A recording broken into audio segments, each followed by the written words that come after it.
আপনার বয়স বাড়বে কিন্তু আপনাকে ইয়ং লাগবে, বুড়া আমরা কম হবেন। এই কাজগুলো যদি মেনে চলেন, দেখেন কতগুলো মিলে কিনা।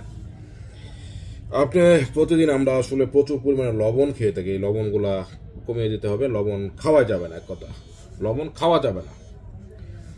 সিদ্ধ ডিম আমাদের প্রতিদিন খাবারের রুটিনে সিদ্ধ ডিম বাধ্যতামূলক করতে হবে আজকে থেকে, এখন থেকে। গরুর মাংস মাসে এত বেশি খাওয়া যাবে না, 2 বার 3 বার আপনার সামর্থ্য অনুসারে, এর বেশি খাওয়া যাবে না। সর্বোচ্চ 2 বার, পারলে 1 বার, পারলে 2 মাস পরে পরে 1 বার। মুরগির মাংস সেম, প্রতি মাসে সর্বোচ্চ 2 বার খেতে পারবেন, এর বেশি খাওয়া যাবে না। মাছ, ছোট মাছ খুব ভালো, প্রতিদিন চেষ্টা করবেন ছোট মাছ খাওয়ার জন্য। বড় মাছ 2 দিন পরে পরে 1 বার হলেও খেতে হবে। কলা আপনি প্রতিদিন খেতে পারেন, কলা প্রতিদিন খেতে হবে। ভাত যতটুকু সম্ভব আপনি এড়িয়ে চলুন, ভাত খাওয়া যাবে না। আপনি রুটি খান অথবা সবজি খান, ঠিক আছে? আমি ভাত বাদ দিয়েছি, দেখবেন। পানি খেতে হবে দৈনিক 8 থেকে 10 গ্লাস, পারলে আরো বেশি, কিন্তু কম না।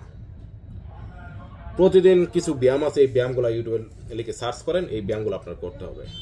দেখবেন আপনার বয়স বলো আপনি সহজে বুড়া হবেন না। কথাগুলো মিলিয়ে দেখেন। আসসালামু আলাইকুম।